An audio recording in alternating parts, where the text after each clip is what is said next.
Happy Pi Day. Go ahead and open up the notes, add them into yesterday's set, and we're going to get going. As always, remember you guys can just hit pause and fill in what you need as you're going. So, continental drift. Alfred Wegener, German meteorologist, took a look at the shape of the continents and said, it looks like they fit together like puzzle pieces. And we see this over the last 225 to 250 million years, this breakup of what is referred to as Pangaea. So if you look in this diagram over here, you can actually see this is where we're talking about Pangaea. So dinosaurs walking around, there's one massive supercontinent. And then it starts to break up. So it breaks up, and then we get Gondwanaland and Laurasia over here. And then sort of what you guys might recognize as South America, Africa, Antarctica, right? Get the idea. So this is Alfred Wegener, very stoic picture of him, and he starts out by looking at the shape of the continents. His first piece of evidence. This is in the early 1900s, so a little over 100 years ago.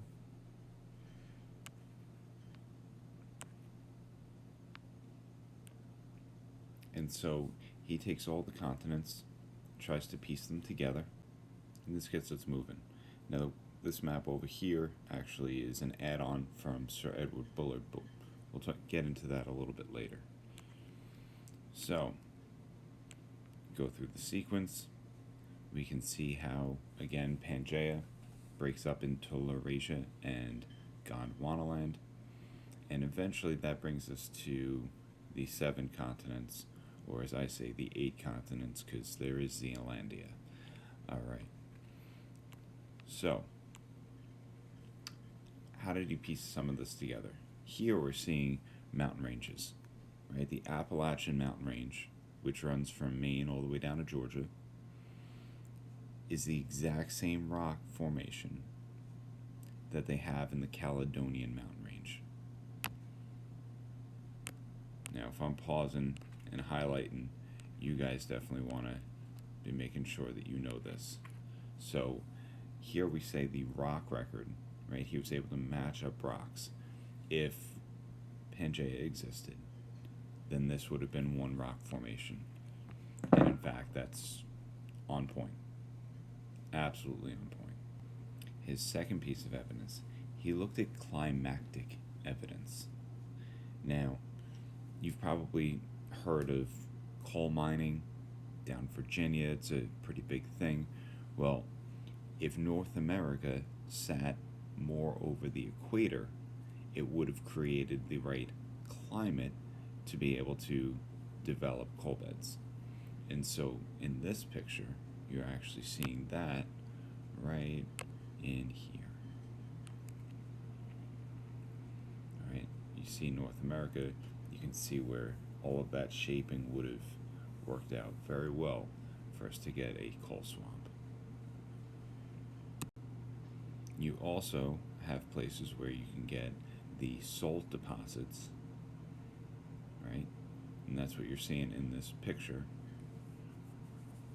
Right? You're also getting some little spots with coral reefs. Right? So when you piece it all together, you're like, the rocks actually tell us a little bit of where our continent was 250 million years ago. Right? That's the whole point of this slide. And then probably my favorite piece of evidence is fossil evidence. And the two that I'll make you know and ask you about, one will be this thing called the Mesosaurus. He kind of looks like a crocodilian looking guy. And then the Glossopteris, and that's a plant. Now, what's the significance? In the current location that these different continents are, there's no way that you would get a small distribution of fossils for the Mesosaurus. Right? If you think about South America and you think about Africa, if the Mesosaurus was able to swim all the way across the ocean, we would find the fossil all over the world. Right? If it could go that far, then why wouldn't it? Right? Why?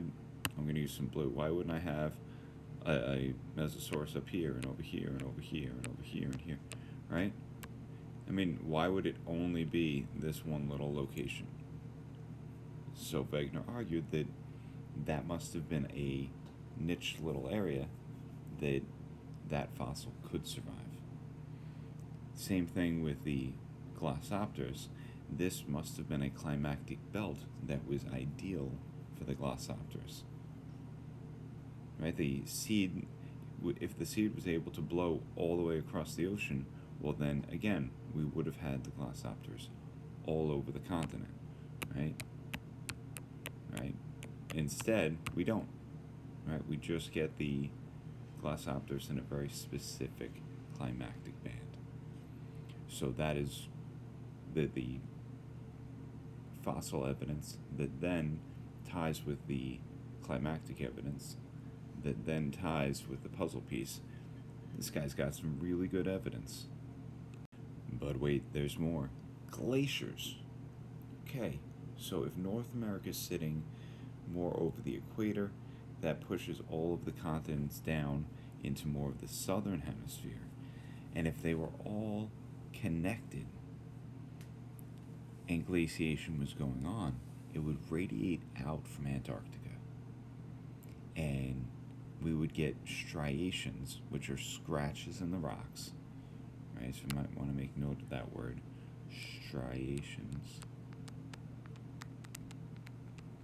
And those are scratches. Right, so basically, as the glacier moves by, you get these marks.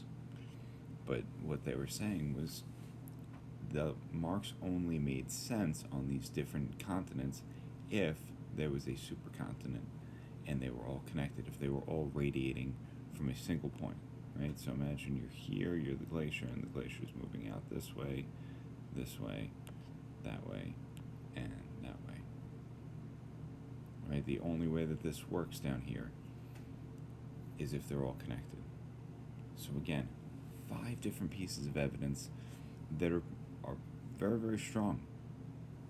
So why do we only call continental drift a hypothesis and not a theory the way that plate tectonics is? And the answer is that Wegener lacked a mechanism.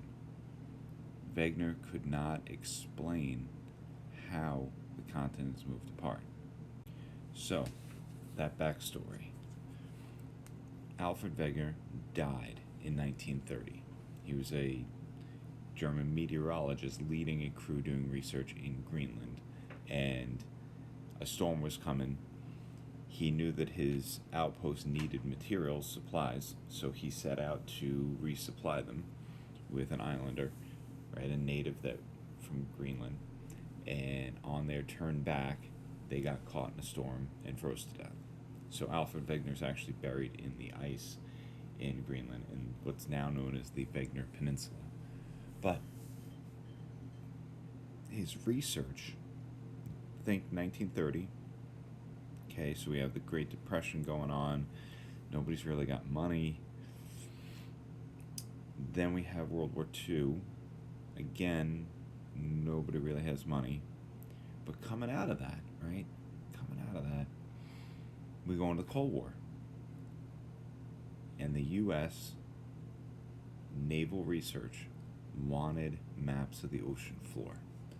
They wanted maps of the ocean floor not so that they could continue Wegener's work, but instead so that they could understand where the Russians could be hiding subs. So, crew goes out, a woman by the name of Maria Tharp and her partner Bruce Heezen make the first map of the ocean floor, and from that in the 60s and 70s, they pick up on continental drift, but now they start calling it plate tectonics. And part of that comes out of not only mapping the ocean floor, but also trying to figure out if the Russians were testing nuclear weapons. See, the scientists said if they blow something up, like something really big, we should be able to detect the waves passing through the Earth. Remember yesterday we talked about the P waves and the S waves.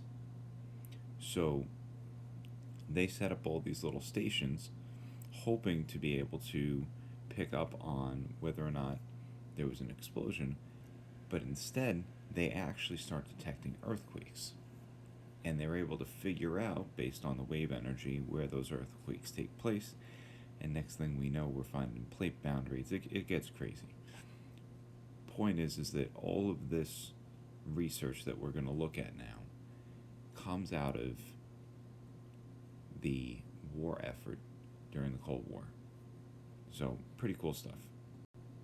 So, like I said, World War II wasn't really about doing research, but rather this idea of doing sonar was all about trying to figure out who was hiding under the water. But this technology ends up being really helpful for our understanding of plate tectonics. So here you're actually seeing how sonar would be helpful in figuring out what the bottom of the ocean would look like.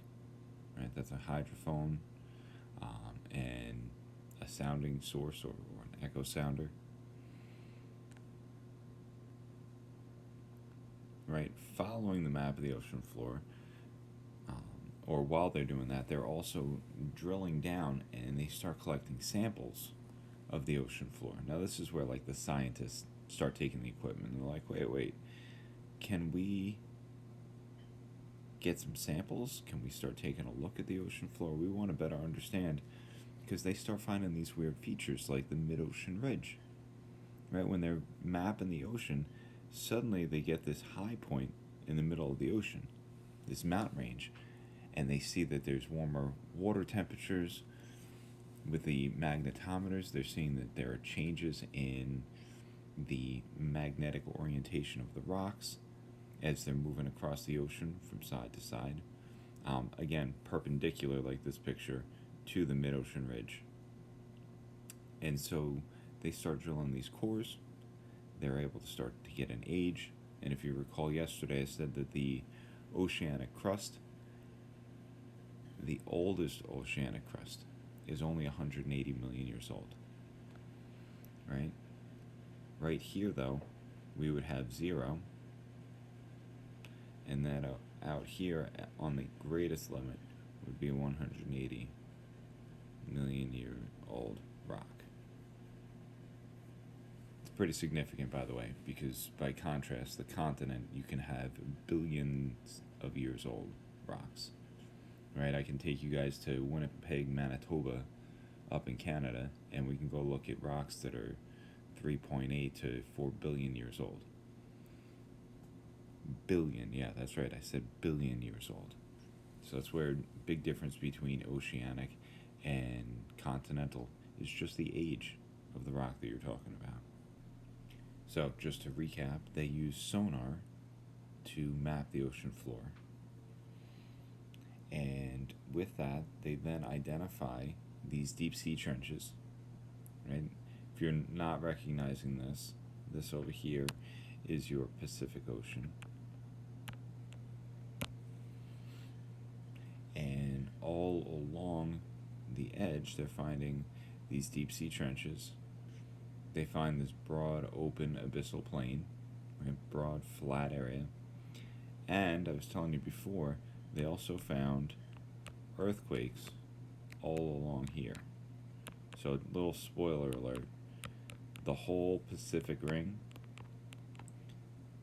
that I'm noting right now is called the Ring of Fire.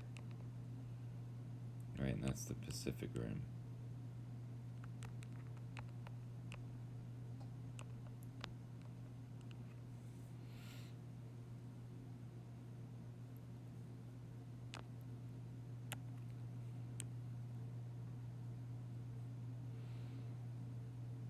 Now, today, right, so let's fast forward almost 100 years. Today we're able to get maps of the ocean floor just using satellite.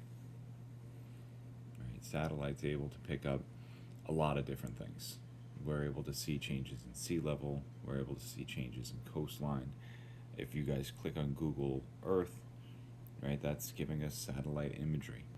So some key information that we need to understand. While they're getting samples of the ocean floor, they're also seeing this polar reversal, this change in the orientation of the iron minerals in oceanic rock. So remember, oceanic is going to be made up of primarily basalt, right?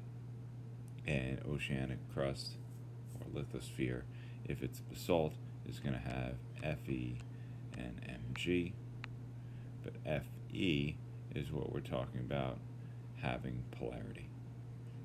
So we have normal and reverse, which really means that we figured out that there are polar reversals in Earth's magnetic field. Okay, I just threw some new words there. So the Earth has its axis, and in the normal, right, Earth's magnetic field is coming up this way. But sometimes Earth's magnetic field switches, and it goes that way. And what you're seeing here is these would be times of blue, and these would be times of red. Right? Imagine your compass changing direction. Right? You're hiking along, suddenly your compass is pointing the wrong way. You're like, wait, did my compass break?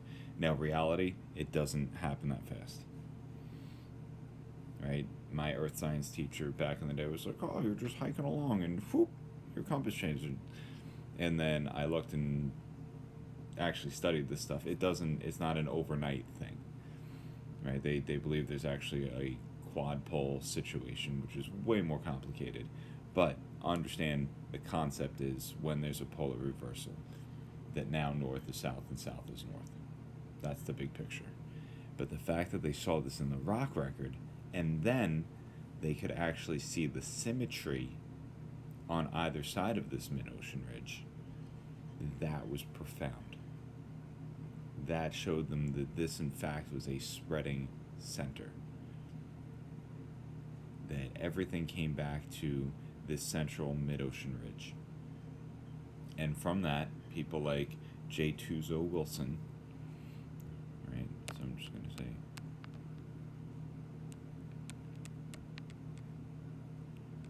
Tuzo Wilson came up with seafloor spreading, and that was like really, really huge for the development of plate tectonics. So I'm going to ask you guys to go ahead and click on the video link and go ahead and watch the seafloor spreading video just to see what we're talking about. Okay? After you do that, go ahead and start your homework and have a great day, guys.